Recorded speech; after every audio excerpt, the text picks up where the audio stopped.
Hola amigues, bienvenidos a una nueva video reseña en el canal de Futuro Comics, el podcast. Mi nombre es Diego Maya y hoy vamos a revisar el cómic Visiones de Nazca de Sebastián González Ruiz.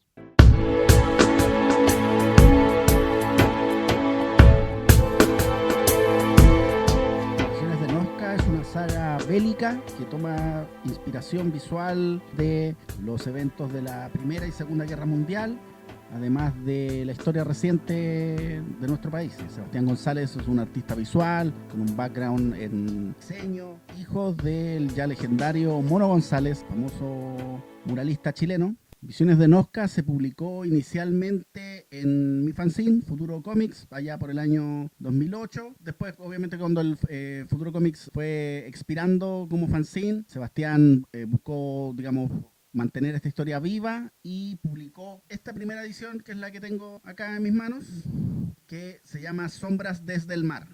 Una especie de paperback alternativo de lo que él ya había publicado en Futuro Comics. Visiones de Nazca es básicamente la historia de un personaje misterioso llamado Crovax, que viaja por una tierra desolada por la guerra, huyendo de un ejército maligno de la nación de Nazca. Crovax, su principal arma, entre comillas, es un libro de origen desconocido que de alguna forma le da pistas sobre el futuro y los movimientos del enemigo durante la guerra. En Sombras desde el mar, como les comenté, se resume la invasión de Nazca a la nación de Yokai. La invasión se realiza desde el mar y básicamente lo que nosotros podemos ver es un trabajo impresionante de creación de este mundo alternativo donde se mezclan técnicas diferentes. Hay un trabajo como de bocetos, de ilustración, muy pictórico, muy bello. Ahí podemos ver a Crovax, el personaje principal.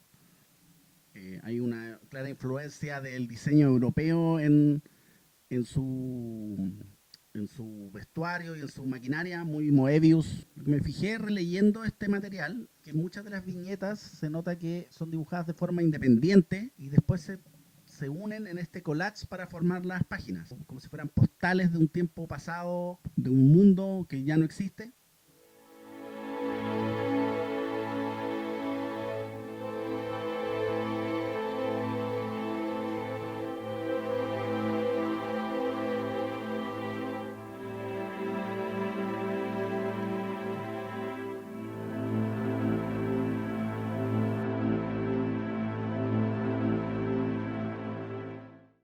Y Crovax, al ver que la invasión ya está en curso, tiene que tomar medidas y movilizarse fuera del alcance de sus enemigos, que obviamente también están buscando el libro que él posee. Este primer número es una historia bastante sencilla, pero sirve para ponernos en contexto cómo funciona este mundo y el pensar de este personaje principal que nos va narrando la historia. Luego continúa una nueva edición de Visiones de Nazca. Aquí la portada incluye un material con tela, un poco de serigrafía para el título. Y lo que hacemos es básicamente continuar en donde nos quedamos en el fanzine anterior. Crovax viajando en su motocicleta a través del campo de refugiados que huyen de la guerra.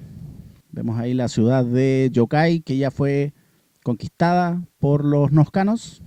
Se habla un poco de las atrocidades que estos cometen contra la población para someterla, como ellos buscan conseguir información sobre Crovax y capturarlo para recuperar el libro, que para ellos es clave en la victoria final en esta gran guerra para dominar el mundo. Vemos ahí los ejércitos avanzando y hay un contraataque en curso de las fuerzas de Yokai que van a intentar detener a la armada de Nazca. Lo que podemos encontrar siempre en los diseños de Sebastián es una reinterpretación de fuentes históricas.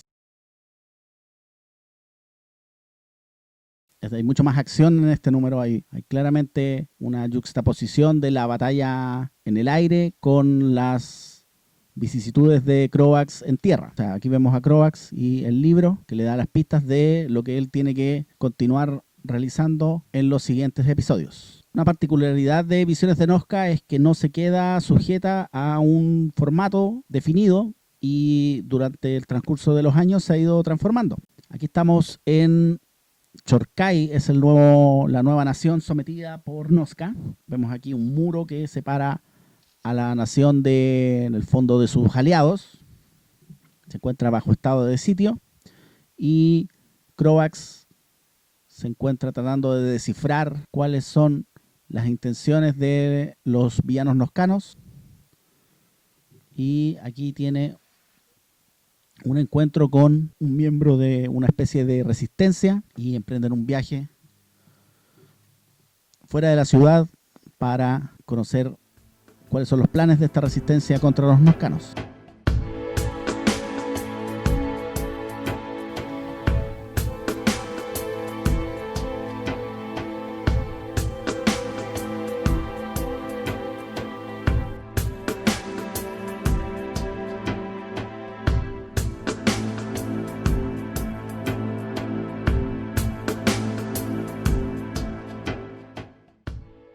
Y básicamente aquí hay un plan de la resistencia de crear alguna especie de tipo de arma biológica, una especie de hongo mutado que se transmite de un huésped a otro. Mientras sucede esto, los noscanos tienen sus propios planes y toman medidas contra sus enemigos. De alguna forma hay una paradoja siempre en esta historia en que cada vez que Crovax avanza en su cruzada, los noscanos deducen algo que puede ser una amenaza para ellos y toman medidas. Y eso también transforma los eventos o las pistas que le puede proporcionar el libro. Los noscanos destruyen la base de los rebeldes, se salva solamente Crovax y él queda con esta muestra de la enfermedad para ver cuáles son sus siguientes movimientos. Este es uno de mis tomos favoritos de la saga, principalmente, como les dije, por el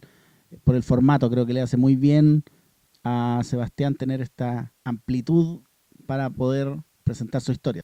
Y es así como llegamos finalmente a esta belleza que es Visiones de Nosca, lo que podríamos llamar la edición más definitiva de la historia, una especie de omnibus que no repite nada de lo publicado anteriormente, es todo material nuevo, pero casi 10 años después Sebastián vuelve al universo de Nosca en un nuevo formato, un poco más pequeño, pero mucho más grueso. Hay más material en este tomo para leer, pero esta vez la historia tiene un cambio importante. Y es que no está protagonizada por Crovax. Está protagonizada por un personaje nuevo, completamente ajeno a la historia de Crovax, pero que de alguna forma posee también este libro, pero tiene la desventaja que no tiene memoria, no tiene un pasado definido y por tanto no sabe exactamente las circunstancias de por qué posee el libro, cómo llegó el libro a sus manos, ni su propia identidad. Solo tiene el propósito interno de rescatar a su hija. Él la ve en estas visiones que le da el libro, llamándolo a tratar de adelantarse al ejército noscano para de alguna forma tratar de dar el fin a la guerra. Que es algo que vamos a ver efectivamente en este libro, el fin de la guerra contra Nosca. Puede sonar un poquito de spoiler, pero en el fondo es una especie de edición definitiva de la historia, y lo bueno también que tiene es que al estar narrada por un personaje nuevo, se puede leer completamente de forma independiente. Hay más diálogo, hay más eventos. Si se fijan, en los tamaños de la viñeta se redujeron para hacer, digamos, funcionar la historia más completamente. En el fondo, que podamos ver todos los detalles de esta historia. Este material usted se encuentra disponible todavía. O sea, si ustedes se contactan con Sebastián González a través de su Instagram, Seba Perro Seco, pueden solicitar copias de este tomo directo a su domicilio si es que viven en Santiago, a un precio bastante conveniente. Por eso mismo no les voy a mostrar mucho de este tomo en específico porque no quiero spoilearles de qué se trata, pero por favor, este es un gran trabajo.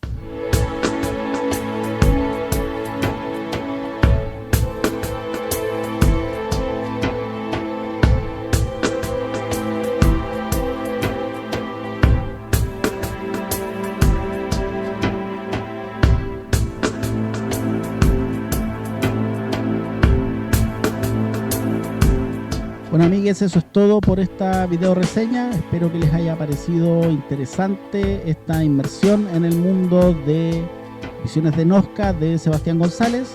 Y nosotros nos vemos nuevamente en otro próximo episodio de Futuro Comics, el podcast. Muchas gracias por acompañarme. Chao, chao. Cuídense mucho.